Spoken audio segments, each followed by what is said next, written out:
Welcome back to the 72nd online episode of Peacetime, hosted every Sunday morning by Peace Point with myself, Phra Nicholas Thanissaro, live streaming from the IMC in Azusa, California. Last time you saw me, we looked at blessing number 30 on a regular discussion of the Dharma. With the Dhamma talk today, we'll continue in our series on enlightened living to the first blessing in the practice for the eradication of the defilements subsection. That is number 31 on the practice of austerities. So today's session will run to about an hour and 10 minutes, starting with a 20-minute talk on defilements and the difficulty in uprooting them. Then 30 minutes of meditation and 20 minutes on how austerities can help to uproot those defilements.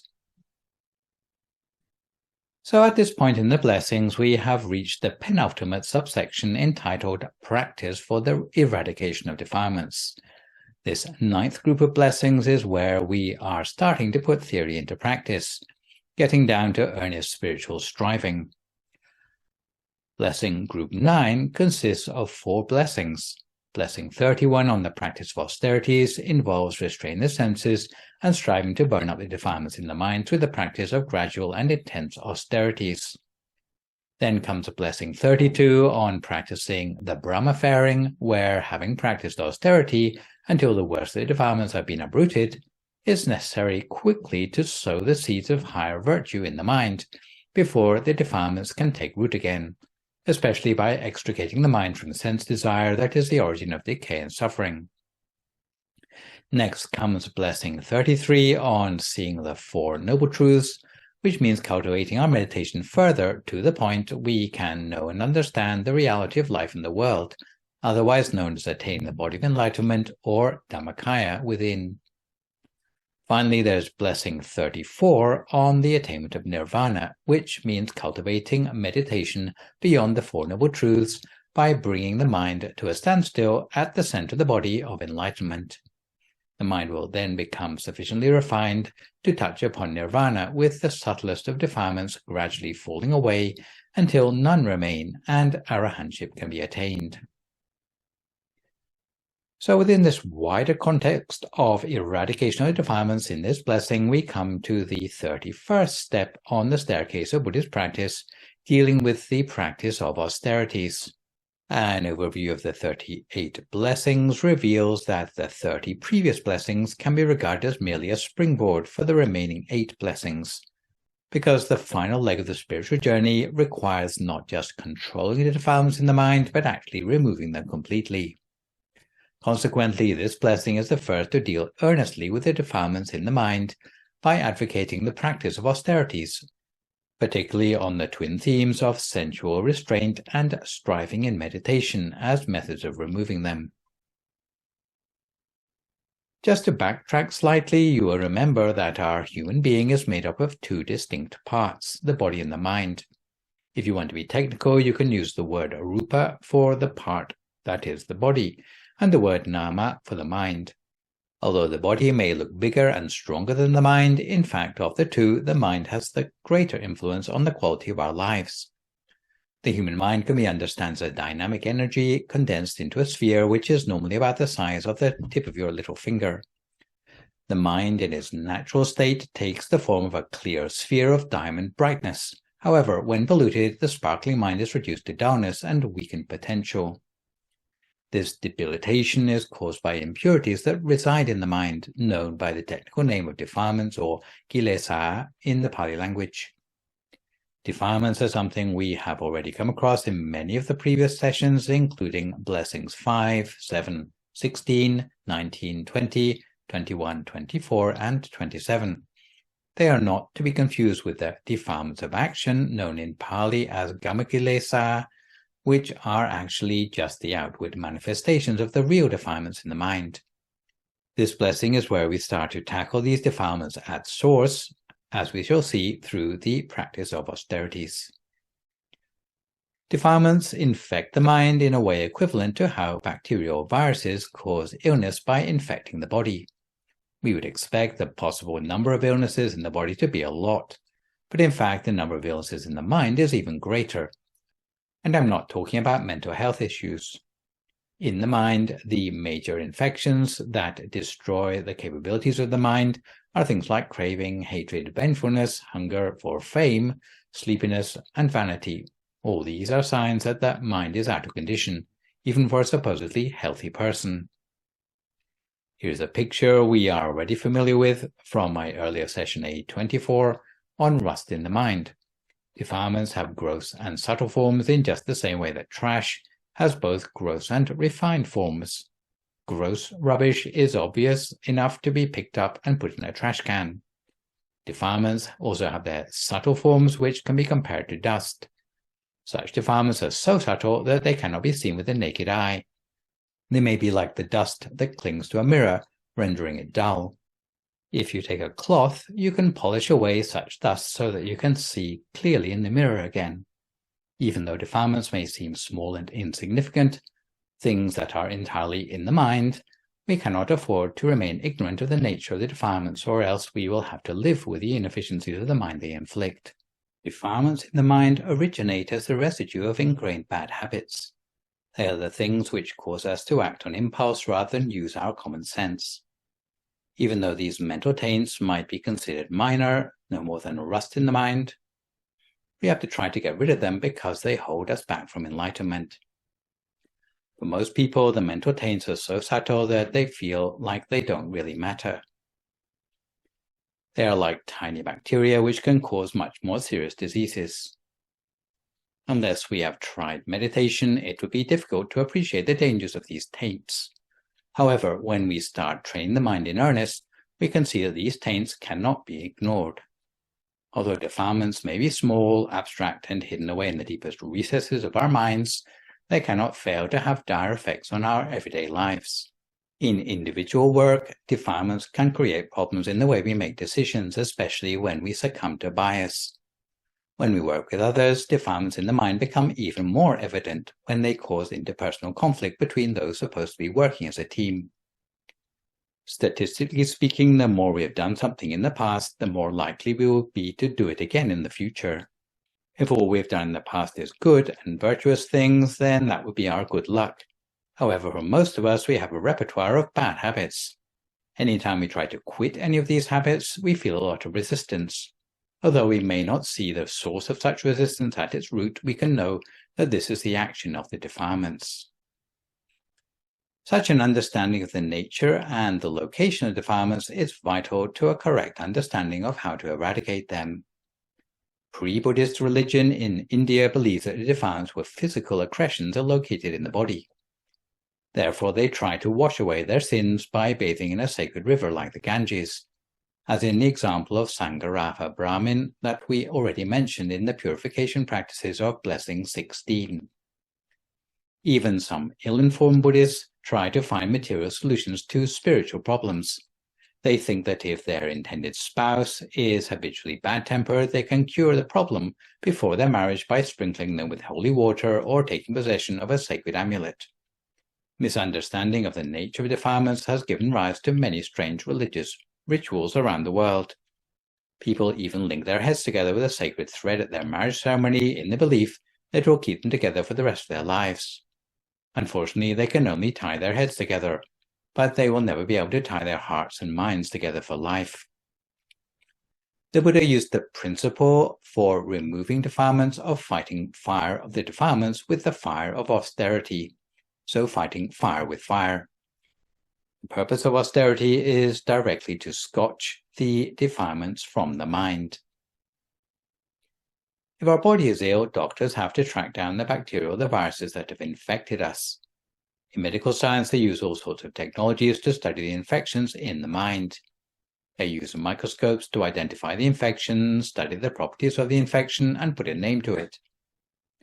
For the mind, it's the same process. We have to identify the defilements we wish to remove, identify them, and then put a name to them. However, there are 3 obstacles to the easy removal of the defilements from the mind. The first of these obstacles is that defilements are hard to see. The problem with destroying defilements in the mind is that they are even smaller than the mind itself. Most people cannot even see their own mind, let alone the defilements hidden inside it. The second obstacle is that we take our defilements for granted. Our mind is so used to being immersed in defilements that it's hard even to notice the effect that they are having on us. We feel that they are a legitimate part of our personality. It's like a person with athlete's foot who half enjoys having an itch to scratch. The Buddha taught us that we are as used to our own defilements as a fish is used to water. A fish out of water will surely die. If anyone attempts to take a fish out of water, it will struggle with all its strength to get back into the water again. In the same way, people are used to their defilements and will go to great lengths to preserve them. The third and final obstacle is that the way to remove the defilements is hard to discover. If it wasn't for the Buddha arising in the world, we wouldn't know how to cope with the defilements in the mind. Even though some religions know that defilements exist in the mind, they know that the mind takes defilements for granted, but they don't have any idea how to overcome those defilements. They might realize they are lazy, but they don't have any idea what to do about it. They know they shouldn't covet others' spouses, but they cannot get a traction of their mind. All they think is, why does it have to happen to me? What they lack are the techniques of practicing austerity taught by the Buddha, which are the subject of this blessing. The word used for practicing austerity in the Pali is Tapa, which literally means to make something hot. It can mean to roast, to boil, to grill, or to smoke, anything that burns or heats something. It's not the same as tapas, better known as a small savory dish to be found in Spanish bars, although it may be a good way to help us remember the technical term. If you can smoke out defilements, all that be left is the unblemished mind. Such a pure mind is wise and resistant to anger. The process is like heating up crude ore to extract pure metal that can be used for something useful. Such austerities should not be confused with the self-mortification or Attakila Matanu Yoga practices of Brahmanism that the Buddha tried for 6 years and rejected, before he went on to middle way practices that led to his enlightenment. Although self-mortification practices are also sometimes known as tapa, their objective is different: to weaken the body to the point of feeling no more sense desire. However, they fall short because the moment you stop, like grass crushed under a stone, it will spring up again stronger than before. By contrast, the Buddhist approach to tapa aims to uproot the defilements from the mind, rather than being a compulsory full-time job. Such practices are designed to be voluntary and be practiced for a defined length of time, such as the 3 months of the Buddhist Lent. The austerities of this blessing are a little different from putting temptation behind you, which we already looked at in Blessing 19, although many of the examples are quite similar. Back in Blessing 19, we merely refused to listen to the defilements, but now we are removing the sound at its source. Undergoing the heat of intense austerities is a little like sublimation they talk about in alchemy. In the alchemist's lab, sublimation would be the boiling and condensation of the fermented solution to increase its purity, the so-called white stage of alchemy. Alchemists consider sublimation of psychic forces to be necessary in order to prevent impurities from the inflated ego or subconscious urges being taken into higher stages of practice.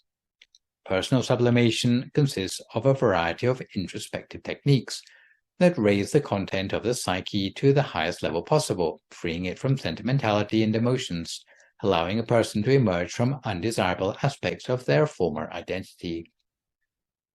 Alchemists regard sublimation as the purification of the unborn self, allowing the practitioner to become all that they truly should and could be. Before we come to time for meditation today, we have time for a quick story to do with dangers for spiritual practice of failing to practice restraint of the senses. Many aeons ago, the Bodhisattva was born as a peace-loving hermit called Loma-kassapa. The hermit trained himself in austerities and asceticism, together with pre-Buddhist meditation. He focused his mind on objects outside the body, and nonetheless was able to attain the external equivalent of absorptions or jhana. However, his attainments in meditation were not very steadfast, because it's not possible to achieve a standstill of the mind while focusing outside the body, only a degree of fixation. Even so, the more he practiced meditation, the more he managed to attain supernormal powers. he could fly through the air at will. At that time, the king of heaven, known as Indra, despite his esteemed position in the cosmos, was still subject to jealous defilements in his mind. Indra observed how powerful Loma-kassapa was becoming, and realized that before long a mere human would soon become more powerful than any of the angels, including himself. Indra didn't want Loma-kassapa to outshine the angels, so he looked for a way to destroy the magical powers of Loma-kassapa. Eventually he found that in the city of Benares there was a princess so beautiful that she would be bound to tempt Loma-kassapa to abandon his exemplary practice. Consequently, Indra went to the king of Benares and told him that if he wanted to rule the world, he would have to make a special animal sacrifice, and the only person up to the task was Loma-kassapa.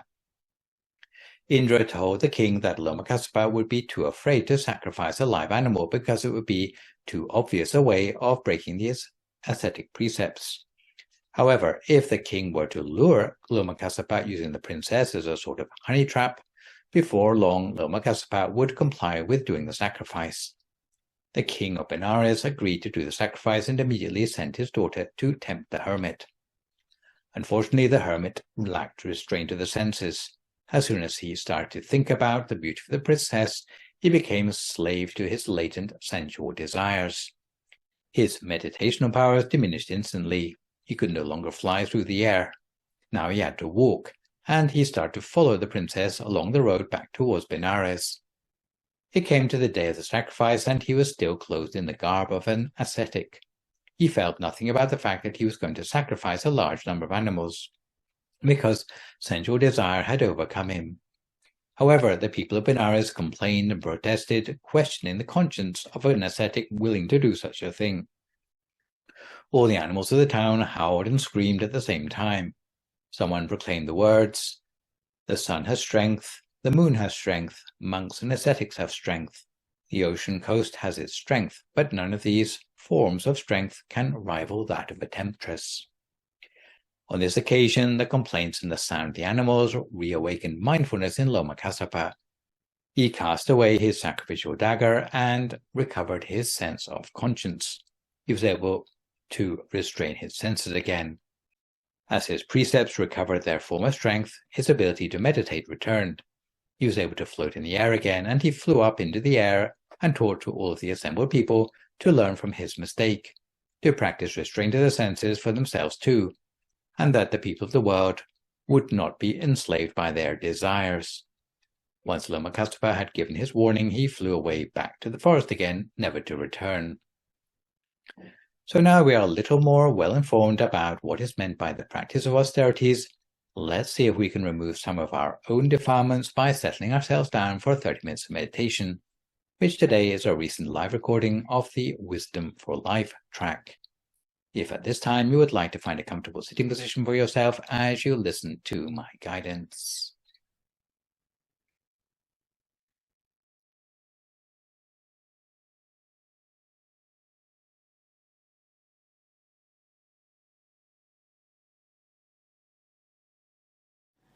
So if you'd like to start by finding a comfortable position for yourself in meditation. Some of you might prefer to sit cross-legged on a meditation mat with your right leg over your left leg. Or you can sit on a straight back chair. In either case, your right hand should rest on your left hand, and the index finger of your right hand should touch against the thumb of your left hand, with your hands resting palm upwards on your lap. Close your eyes very gently, just as if you were only half closing your eyes, similar to the way you might close your eyes just before going to sleep. There's no need to squeeze your eyes closed, and make sure there's no pressure around your eyes. Because if your eyes are closed in a gentle way, then the rest of your body will follow suit. But in any case, at the beginning of a meditation, generally we scan down through the whole of our body, making sure each and every muscle is relaxed, from the top of our head down through our face, relaxing the muscles there, our jaw, our shoulders, both arms, and our hands and fingers. Continuing on down, we relax all the muscles of our torso, especially the muscles across our tummy, before relaxing both legs, all the way down to our feet and our toes.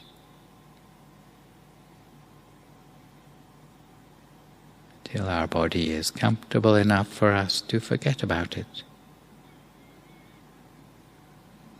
allowing us to turn our awareness inwards, to focus instead on the inner feeling within our body, the sense of warmth and well-being, and inner space that we would normally refer to as our state of mind.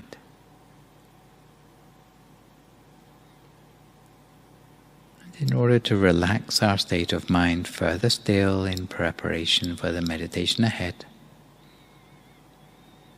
we allow our mind to fill with a sense of happiness and joy,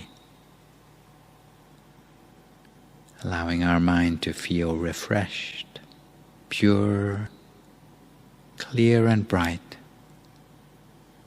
free of any sort of worries whatsoever, letting go of them all completely, forgetting about all the things in our everyday lives,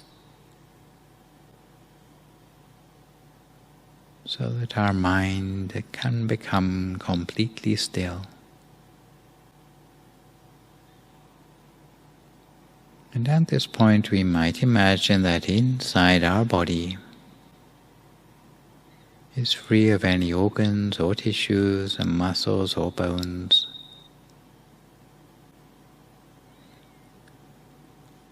or as if inside our body is just a hollow cavity,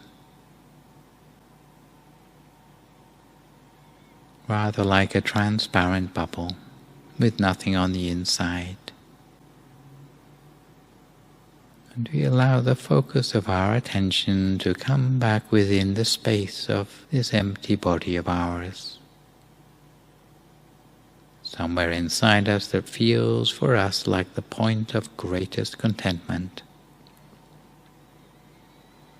without worrying too much about the precise position where we've focused our mind. Allow our attention to rest at the point that feels the most comfortable for us, the place that feels the easiest. And later, as the mind relaxes further, then the mind will find its way to where it really needs to be. But in the meantime, if we get the place just right, we'll feel as if the solidity of our body is melting away into the atmosphere around us, dissolving into a feeling of lightness, or as if we were sitting alone in empty space, as if our body has disappeared altogether, leaving just a feeling or a sense of awareness. Some people don't know what to do next when they reach this point in their meditation, where the body seems to have disappeared. But in fact, all that needs to be done is to continue to rest the attention at whatever point feels the most comfortable for us, starting off with the mind located there. And as body and mind come more into balance, then we'll start to realize that the mind is automatically realigning itself with the actual center of the body.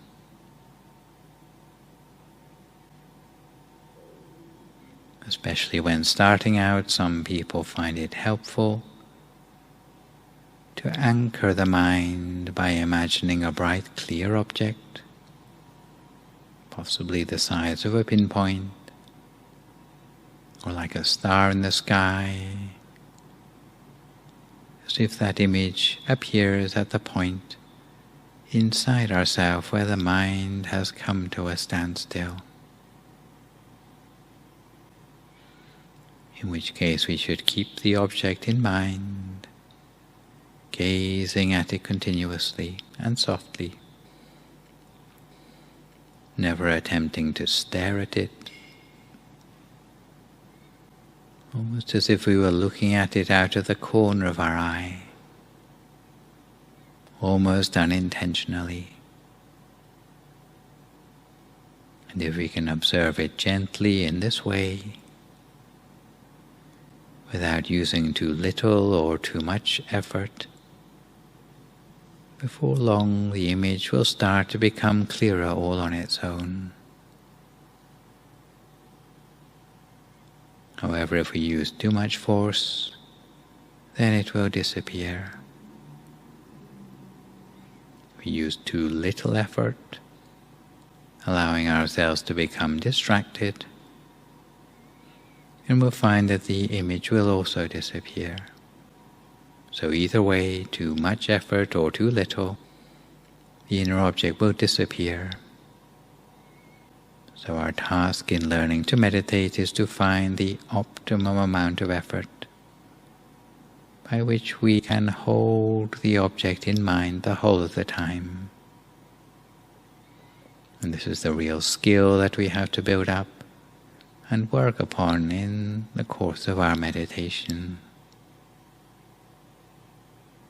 All we have to do is simply allow our mind to remain free of thought at the center of ourselves. Free of thought means maintaining a state of mind without any questions or doubts arising in the mind, almost as if we were an inanimate piece of putty, unable to think, or like someone who's never had any thoughts on their mind before. Such freedom from thought is an invaluable aid to our meditation progress. If you find that you're unable to think, then this will stand you in good stead, all the way from starting out in meditation to much more advanced stages. Because the sort of inner experience arising in meditation comes from a place in the mind that's beyond conceptual thinking. It's the sort of knowledge that arises from a mind that is free from thought. A sort of knowledge that is pure and bright, more intuitive in nature. A knowledge that arises almost directly from the mind, rather different from the modes of learning that we're normally used to, where we have to study and memorize, read and write to increase our knowledge. The sort of knowledge we're talking about is the wisdom that comes independent of thought. In fact, it can only arise when the mind is completely free of thought, from a mind that is at a standstill.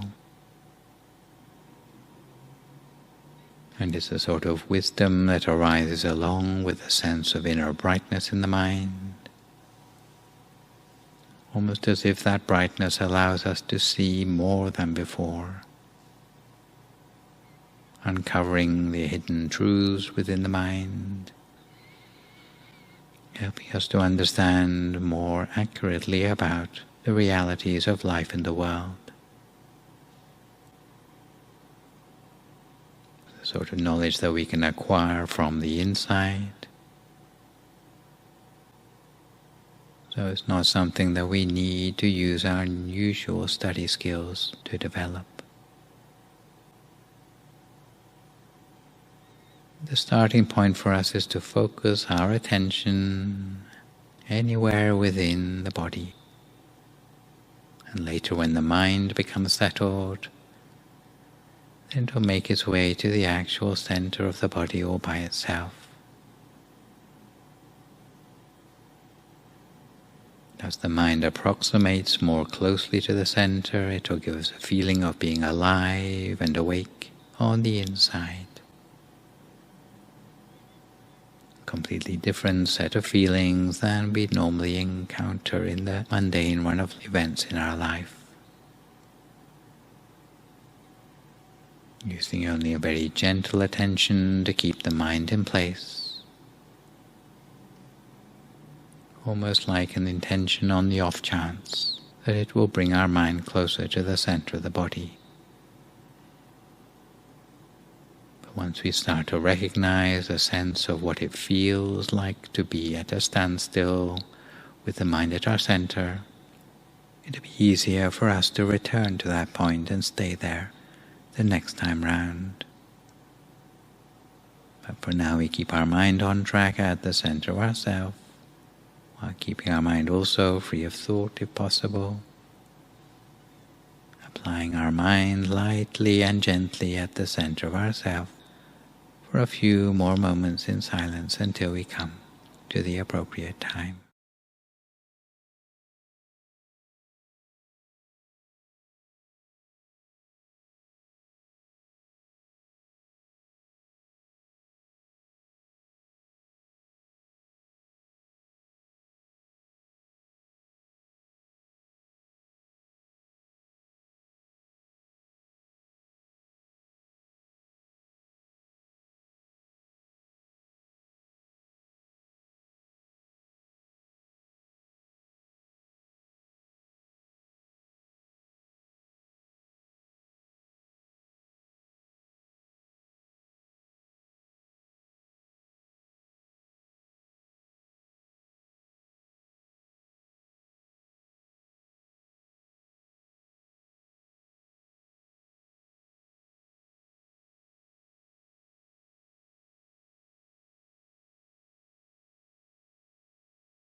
Continue to keep our mind on track at the center of the body the whole the time. Lightly, gently and continuously. For some of you, it may be best to imagine a visual object at your center.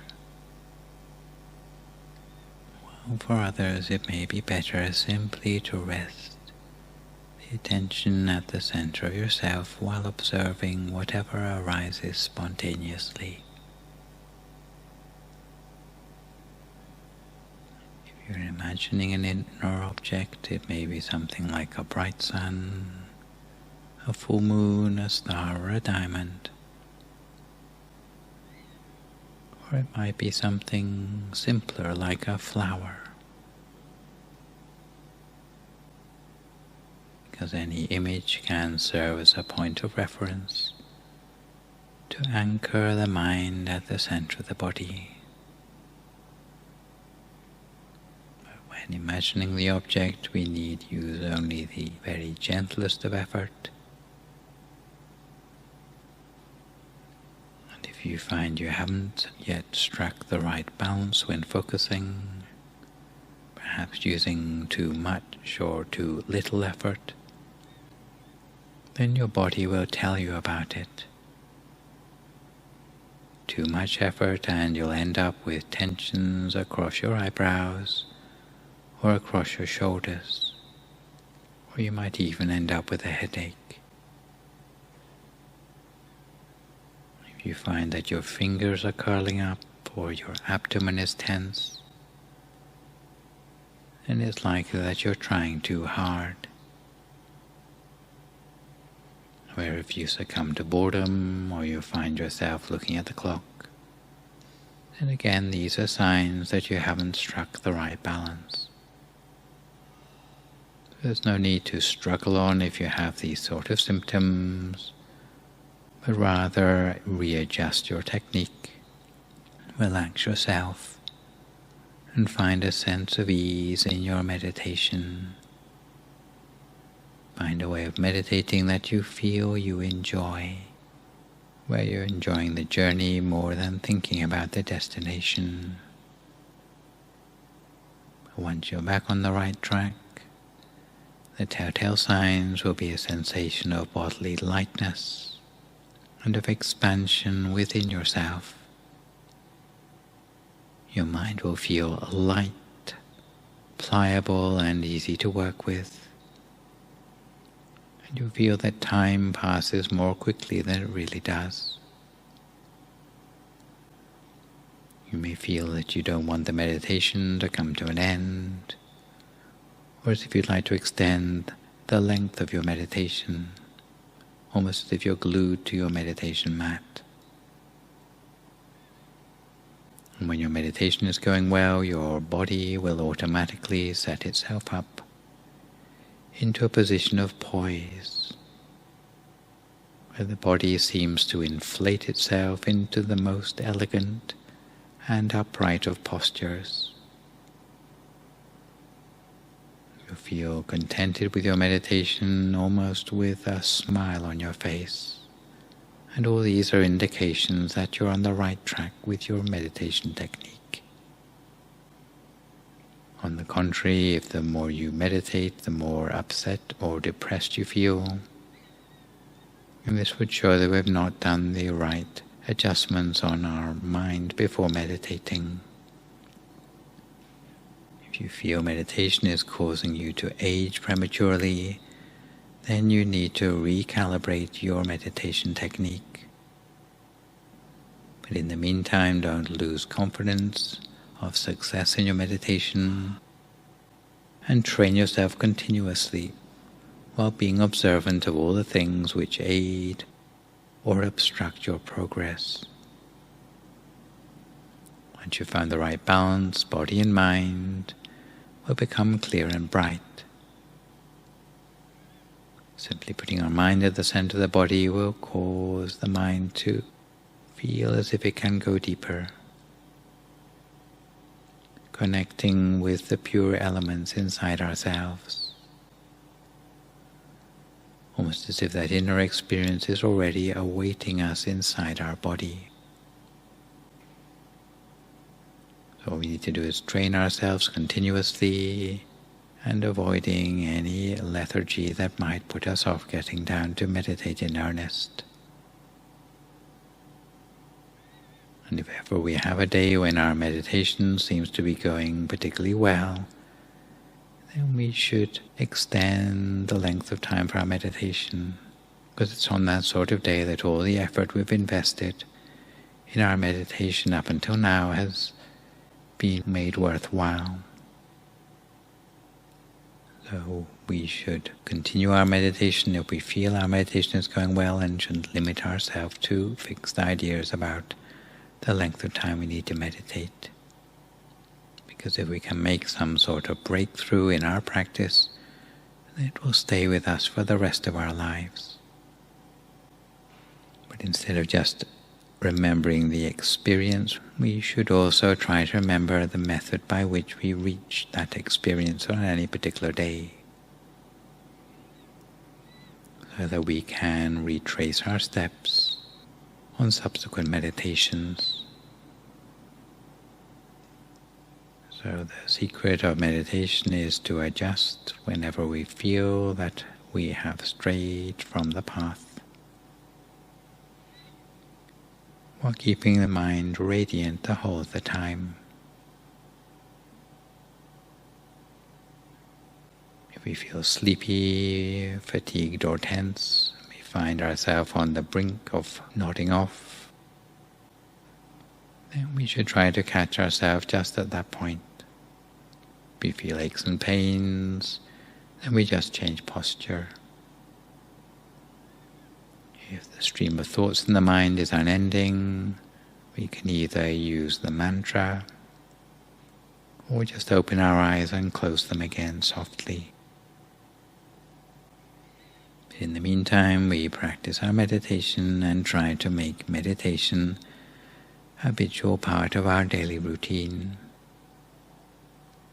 in order to touch upon the transformative inner experiences that lie within. So for now, each to our own meditation practice, in silence for a few more moments now, until we come to the appropriate time.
Sappha Putthanuppāvena, Sappha Dhammanuppāvena, Sappha Saṅghānuppāvena, Sattha Soti Bhavantu Te.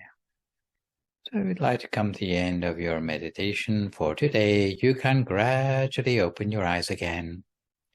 If you feel at all uncomfortable, then slowly try changing to a more comfortable position before gently finishing your practice. So return gently to our subject matter for today. There are two ways to remove defilements from the mind, gradually or intensively. To look at the details of each in turn, the gradual removement of defilements, which is known in Pali language as Salekha, is found in the Salekha Sutta of the Majjhima Nikaya, where the Buddha taught a total of 45 defilements, together with the virtuous behaviors needed to gradually uproot each one of them. The Salekha are gradual solutions, and this is the purpose of almost every item of Dhamma in the Buddhist scriptures. To give some examples, if you know you are a very stingy person, then you can change yourself gradually by practicing generosity. If you practice every day, in the end, the miserly tendencies will gradually disappear. If you are a particularly hot-tempered person, you should make sure you spread loving kindness on a daily basis before going to bed. If you are obsessed with your own or others' appearances, you should try to keep the 8 precepts. Giving up wearing makeup and jewelry required by 8 precepts will help you to diminish your tendencies. The power of your sensual desires will gradually be reduced. If you're forgetful, then gradually train yourself in mindfulness. For the second sort of austerities that involve the intensive removal of defilements, these are sometimes known collectively as Dhutanga practices. This is a set of teachings which are a radical way of overcoming bad habits accumulated over the course of many years. The Buddha categorized the root bad habits of people into 4 main categories, namely habits concerning dress, habits concerning food, habits concerning accommodation, and habits concerning laziness. There are 13 different forms of austere practices, and they address these 4 major categories of attachment. Our knowledge of the 13 austere or Dhutanga practices comes from the Buddhist Visuddhimagga commentary. In the Buddhist tradition, often the word Dhutanga is associated with Dhutanga walks, wandering monks, or pilgrimages, where monks are seen together or singly, walking with a rolled-up umbrella over one shoulder and carrying their minimal possessions in a shoulder bag. However, the actual walking part is not actually one of the austere practices, although this wandering lifestyle gives the opportunity to practice some of the 13 austerities included in Dhutanga practice. I should say from the outset that most of these practices are only suited for monastic practice, although some of them can be adapted, at least in principle, to make them suitable for lay people. Something I'll come back to later. As I've said, they are designed to deal with the removal of defilements in the mind that lead to attachment to clothes, appetite, comfortable shelter, or laziness. There are 2 forms of austere practice designed to help monks overcome the habit of being fussy about clothes. Monks are fairly limited in their choice of clothing anyway because they can only wear the prescribed robes. Even so, some monks may be attached to new robes or robes that are made from high-quality fabric. The first austere practice to do with overcoming attachment to clothes is the rag robe wearer's practice, or in Pali language, Pangsakuli Kanka. Monks practicing this sort of austerity may wear only robes made from rags or those retrieved from a dust heap or a charnel ground. I suppose it's the monk's slightly more extreme equivalent of choosing to wear only second-hand clothes or reject fast fashion. It doesn't, like some religions, go as far as tormenting yourself by wearing a hair shirt. The second austere practice to do with overcoming attachment to clothes is the triple robe wearer's practice, or in Pali, Te Jivari Kanka. Usually, monks are allowed only 3 items of clothes, that is, the upper robe, the outer robe, and the waistcloth. These 3 robes are supposed to be adequate to keep monks warm, even in the coldest of climates. In later times, however, there have been concessions to allow monks to have additional accessory cloths such as belts and a vest to absorb sweat in hot climates. Also, monks are usually allowed to have a change of clothes to allow one set to be washed while the other is being worn. However, if the monk practices Dhutanga, only the 3 robes are allowed. This practice puts an end to monks' choosiness about their clothes. In addition, they would have to be extra careful about keeping their clothes clean and in good repair, giving them extra training in mindfulness. For lay people, it is perhaps equivalent to reducing yourself to a basic wardrobe of multi-purpose clothes, the so-called capsule wardrobe or minimalist closet. According to Jay Shetty in his book Think Like a Monk, many public figures, such as the late Steve Jobs, Barack Obama, and Arianna Huffington, have been known to adopt their own basic uniforms in order to reduce energy and time spent dressing each day. Next, we come to 5 practices to help monks control their appetite. It will be hard for a monk to progress in their meditation if they cannot control their eating habits. If they eat too much, they will get sleepy. The Buddha wanted to discourage monks from being slave to their appetites. Even without following Dhutanga practice, monks effectively practice intermittent fasting every day, because they are not allowed to eat between midday and dawn, even if food is available. Accordingly, there are several ways in which monks can train themselves to control their appetite. The first austere practice to do with appetite control is the alms food eaters practice, or in Pali language, Binda Pati Kanka. For this practice, the monk must eat only food that has been received on alms round. If anyone offers food to a monk on a plate or in a restaurant, the monk cannot accept it. The monk accepts only as much as is given. If anyone makes something especially for the monk, then they cannot accept it. And similarly, they must turn down better food offered when the bowl is already full. The second austere practice to do with appetite control is the house-to-house seekers practice, or in Pali language, Sapadana Charikanka. For this practice, the monk is only allowed to go for alms round along prescribed routes. The monk may not go on alms round to places where they think they might obtain better food. They cannot just go down a street where they know plenty of wealthy people live who might donate delicacies. The third austere practice to do with appetite control is the one-meal eaters practice, or in Pali language, Eka Sanikanka. If householders haven't had enough for their breakfast, they can always make up for it at lunchtime. If they haven't had enough for their lunch, they can always make up for it with an extra large evening meal. They might eat so much that they have to take a siesta. For monks, however, with only 2 meals a day, they have to train themselves to be content with whatever they receive. Even so, on 2 meals a day, some monks still cannot help but be interested in food, and may overeat, becoming sleepy as a result. This is why some monks prefer to restrict themselves to only 1 meal per day. The fourth austere practice to do with appetite control is the bowl eaters practice, or in Pali language, Patapindikanka. This practice entails the monk eating all their food mixed up together. It's particularly suitable for those addicted to tasty food. When put together in a single bowl, all the food will be mixed up, so no matter whether it be rice, cocoa powder, or fish soup, by the time the 4th or 5th random item of food is added to the bowl, the contents will resemble a dog's dinner. If a monk can build up a tolerance for eating of food in this way, it will help him reflect on what the true purpose of eating is, namely, to give the strength to carry on doing good deeds rather than being a gourmet indulgence. The fifth austere practice to do with appetite control is the late serving refusers practice, or in Pali language, Kalupacha Patikanka.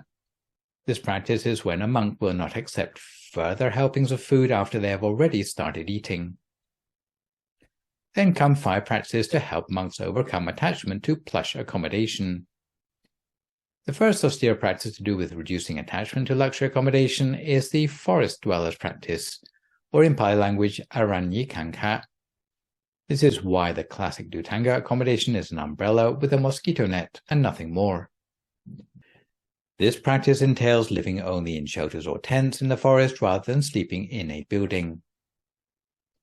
The second austere practice to do with reducing attachment to luxury accommodation is the tree root dwellers practice, or in Pali language, Ruka Mulikanka. This practice entails living only in a forest at the roots of trees without even a shelter or a tent.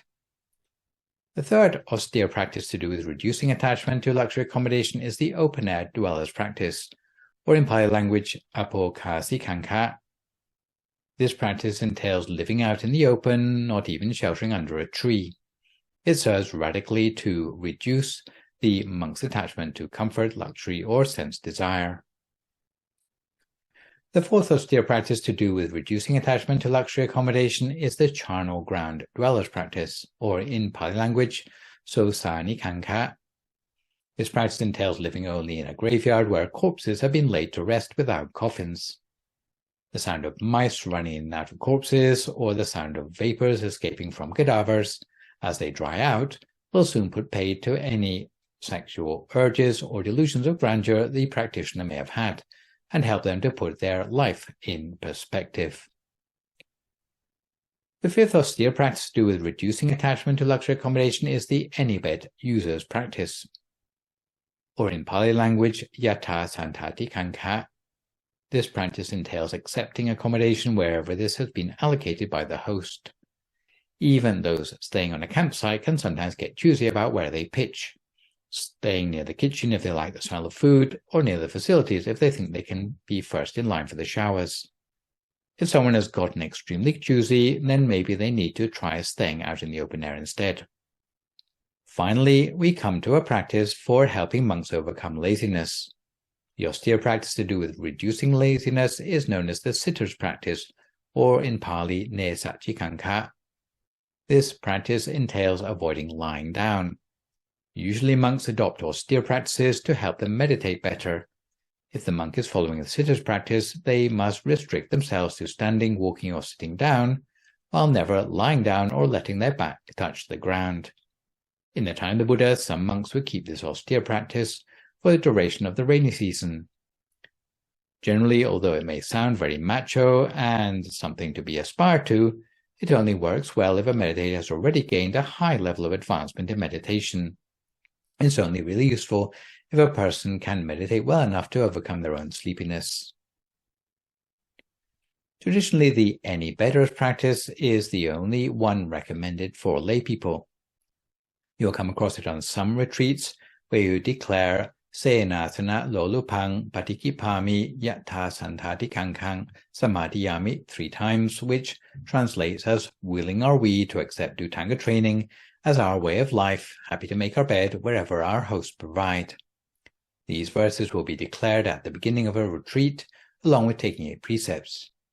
Nonetheless, for lay practitioners who are up to it, the all-night meditation or the sitter's practice is also possible. In our Dhammakaya tradition, we practice it annually on the anniversary of the great abbot of Wat Pak Nam, rediscovering Dhammakaya. In general, austerities are practiced in a gradual way, but for intense practice of austerities, it's advisable to practice under defined circumstances such as a Dhutanga retreat. In other words, you practice it for a specified length of time. Furthermore, to practice austerities successfully, you need to lay down the groundwork first of all by making sure you have 7 prerequisite virtues. The first of these is that you need to have patience, in all the ways we have already seen in Blessing 27. Secondly, you need to keep the precepts strictly according to the level of commitment that you've chosen.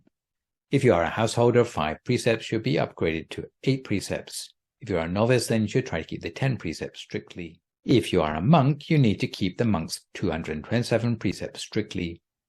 Thirdly, we need to practice uposatha kamma, which means that you need to revise your precepts regularly in the same way that monks attend the Patimokkha recitation ceremony every 2 weeks. Fourthly, you need to study the teachings of the Buddha. We would need to alternate our monastic duties with the learning and memorizing of the scriptures, hearing the Dharma, sermons or readings, and daily chanting. Fifthly, we would need to commit to as many of the austere practices as we can. Healthy people might keep all 13 of the Dhutanga rules at once, but it is more normal just to keep 2 or 3 of the rules at a time. Sixthly, we need to have restraint of the senses. Seventh and last, we need to strive for self-improvement. And you'll notice that of these 7 virtues, the first 5 have already been discussed in the preceding blessings. For a Buddhist householder who must hold down a job, some of the Dhutanga practices will not be at all compatible with their daily routine. However, sometimes householders can seek out opportunities to pursue austerities on an occasional basis, perhaps during free weekends or the long summer vacation. More relevant to lay practice are the twin trainings, 6 and 7 on the slide, of restraining the senses and striving for self-improvement, which can be readily adapted to our personal circumstances. So let's look at each in turn. Concerning restraint of the senses, Buddhists consider there to be 6 rather than 5 senses that need to be tamed. They are like 6 entrances or doorways to the mind, and comprise our eyes, ears, sense of smell, taste buds, skin, and the interoceptive capacity of our mind.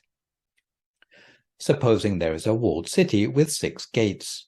If ever the sentries are caught unawares, robbers or attackers could invade the city by any of the 6 entrances, subsequently wreaking havoc inside. The sense doors of the mind are comparable to those city gates. If our mindfulness is ever caught unawares, damaging sensory information can find its way into our mind. If such damaging things can gain entry to the mind, they will stir up the emotions, causing the defilements already there to manifest in a bad way. Going back to my session A23 on mindfulness and the functioning of the meditational mind, you will remember how the sense doors of the mind have been compared unflatteringly to lowly animals. The eyes have been compared to a snake because they have a tendency to always look at secret things. The ears have been compared to a crocodile because just as a crocodile loves cool water, the ears have always tempted to hear the flattery and flowery speech of others. The nose has been compared to a caged bird because it jumps about, never resting from its obsession to find the source of any pleasant aroma it detects. The tongue has been compared to a mad dog frothing at the mouth because if it ever has a free moment, it fills its time by gossiping about the neighbors. Meanwhile, the body has been compared to a lazy fox, which is always looking for a comfortable place to rest or to take the weight of its feet. The mind has been compared to a monkey because it never stays still, but must find something to think about the whole of the time. Even if you try to train the mind to think continuously of a crystal ball or a shining sun, it will prefer to daydream about anything else. The sense doors, and in Pali they use the word indriya for these, are not praised because, for the most part, they are no better than slaves to the defilements in our minds. Meditators are encouraged to practice restraint, and Pali language use the word sambara, of the senses by non-attachment to the source of the sensations in whole or in part. When we receive images through the eyes, sounds through our ears, smells through our nose, tastes through our taste buds, sensations through our skin, or inner experience through the mind, we must not become attached to the entirety of the source, which in Pali language is known as the nimitta of those senses, in a positive or a negative way. If we see a fashion model, we must not react with the thought, how beautiful they are. If we see someone who is ugly, we should not act with revulsion. If we are caught unawares entertaining such a thought, defilements latent in the mind will be stirred up and get out of hand. Similarly, we should be careful to practice non-attachment even towards parts of tempting sense objects, and Pali uses the word anupayanchana for these. You might see an attractive woman and think to yourself, overall this woman is not very attractive, but look at the curve of her lips and the twinkle of her eyes. Even attachments to parts of an object can lead us to make serious miscalculations. Someone may know that such and such a character is completely flawed and all their habits are despicable. But because their gaze is so mesmerizing, they fall for them despite their better judgment. Similarly, we should be aware that just as partial exposure to an object can cause infatuation, it can also bring irritation or anger. It's all very well knowing the advantages of sense restraint, but what if you find yourself surrounded by distractions that are driving you crazy? The Buddha advocated the development of conscience, as we have already seen in Blessing 19, by bringing to mind the possibility of what may happen to us if we make a mistake with our senses. The Buddha taught in the Anguttara Nikaya's Iri Sutta that training ourselves in conscience will lead eventually to sensual restraint in the same way that, if the heartwood of a tree is not rotten, it will protect the bark and branches from rot as well. When looking at people, we need to train ourselves to focus on their generally admirable qualities, ones that go beyond sensual appearances, and ones that we might learn from. We don't go looking for the physical beauty of others or any other superficial quality. If you keep on training yourself in this way, your sensual restraint will become more resilient, allowing you to upgrade the level of your precepts. You'll be able to successively upgrade from imperfectly kept 5 precepts to intact 5 precepts, to imperfectly kept 8 precepts to intact 8 precepts, through gradual improvements in your level of sense restraint. Your precepts will fall into place almost automatically. Once our precepts are properly kept, right concentration or samma samadhi will arise of its own accord. If you find in the present day that your meditation doesn't seem to be making much progress, Then scrutinize the purity of your own precepts. If the purity of your precepts leaves something to be desired, then pay more attention to the restraint of the sense doors, especially if you find yourself daydreaming about sensually tempting images while meditating. Such images would indicate that your restraint of the senses needs improvement.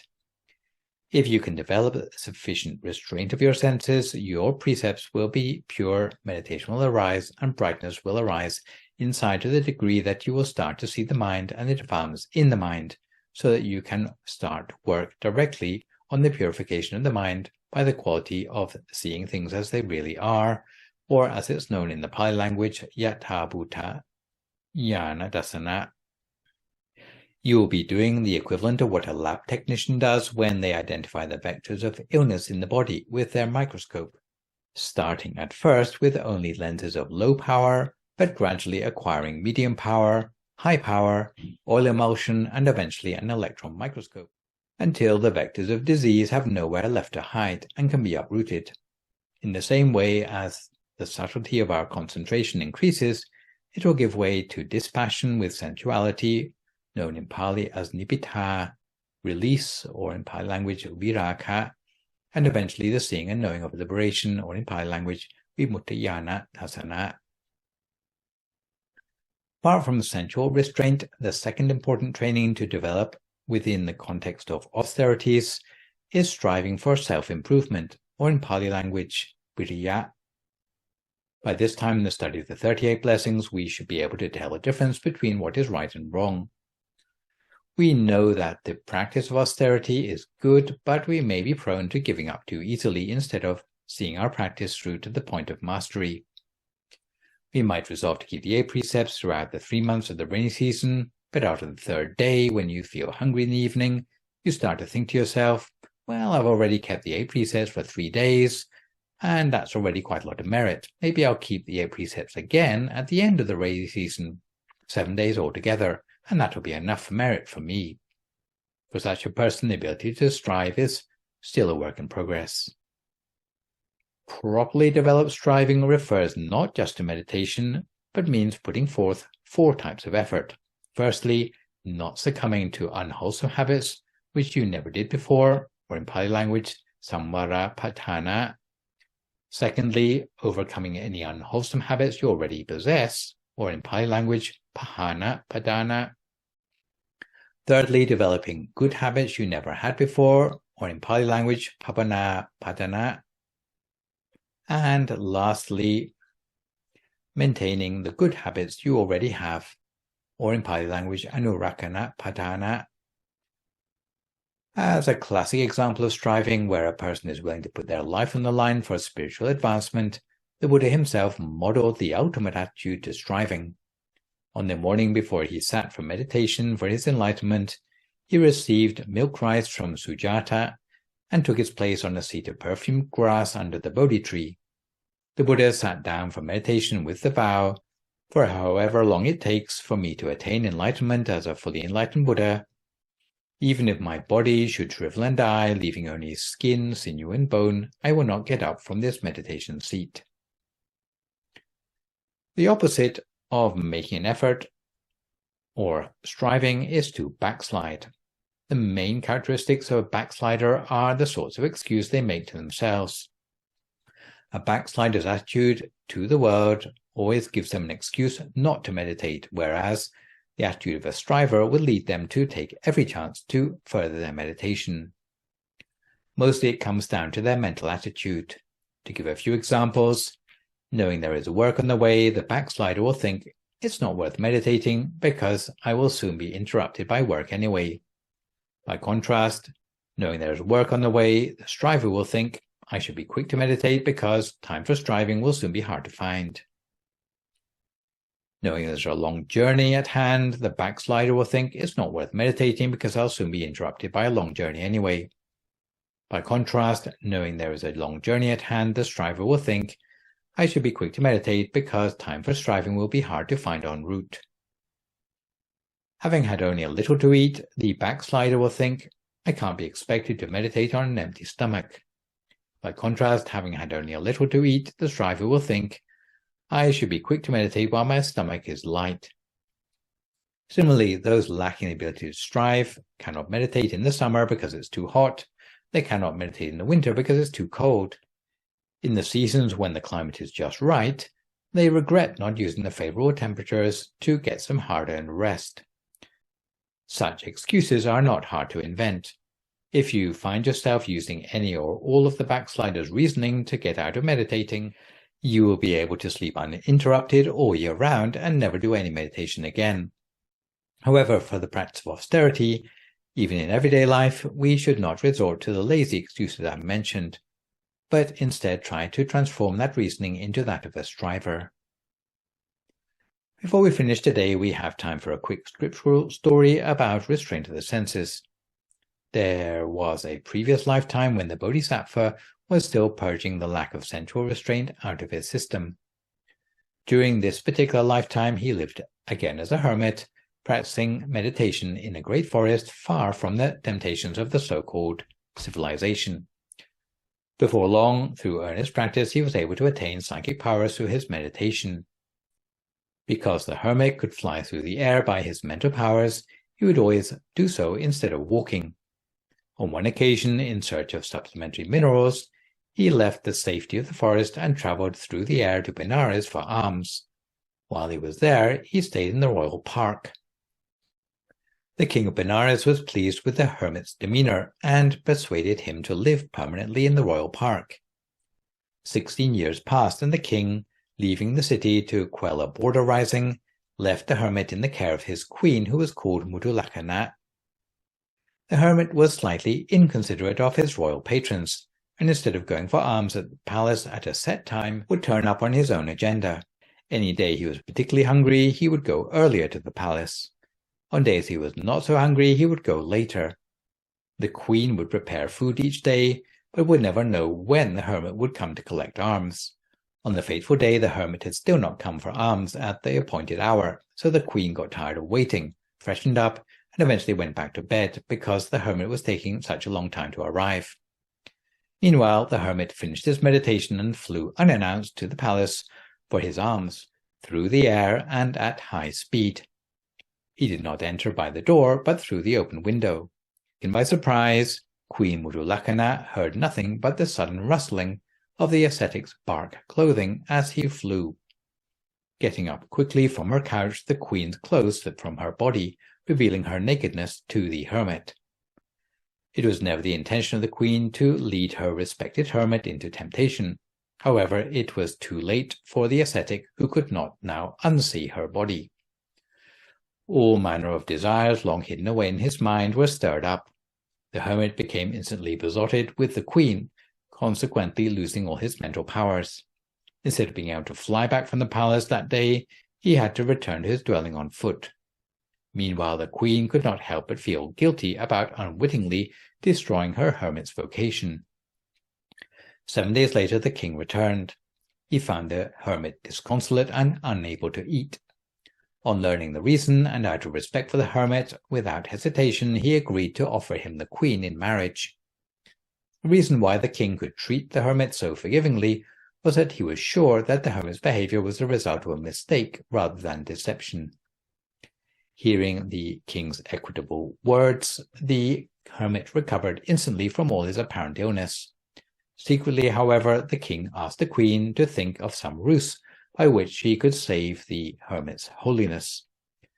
Together, the hermit and the queen left the palace, where they intended to set up their love nest in a derelict house given to them by the king. In fact, the building in question had previously been used as a lavatory. The queen made the ascetic clean the house, knowing full well that dealing with filth and heavy lifting would be a perfect antidote to sense desire. She insisted he fetch water and do 100 other chores. Having pushed him to the very limits of his physical ability, the queen shook him by the shoulder and yelled, "And still you don't wake up to the fact you're supposed to be an ascetic? Is this how you set an example to the world of relinquishing sense pleasure?" The hermit then repented and hastened back to the king, surrendering the queen with the words, "Before obtaining the lovely Queen Mudulakana for myself, she was the only thing in the world I desired. But having once obtained her, the desire for other things has increased without end." With this admission, the hermit was able to recover his mental powers. Taking his leave, he flew back through the air to the forest where he cultivated the divine abidings for the rest of his life, and on passing away was reborn in the Brahma world. So, the moral of the story is, if you haven't reached the point in your meditation where you can fly through the air, don't think you can ignore the importance of sense restraint, either in whole or in part. So this session I've introduced to you Blessing 31 on practicing austerities. For my next live session online, which will, fingers crossed, be a week on Sunday morning, we'll continue with the second blessing of the 9th subgroup, number 32, on practicing the Brahma faring. For good measure, I'd like to remind viewers that you can email your questions about meditation or what you've heard in the lecture to the email address that you can see spelled out on the slide. And I'll do my best to answer these on my next session. In the meantime, try to avoid recklessness or complacency as we continue to deal with the knock-on health and economic effects of the pandemic. Maintain a positive mood, speak only positive words, forgive others, extend good wishes to others, and meditate daily. Hopefully, as a result of today's session, you will be better prepared or even inspired to practice austerities for yourself, especially striving for self-improvement and sensual restraint. So for today, this is me, Phra Nicholas Thanissaro, signing off for now. So long, folks, and stay safe.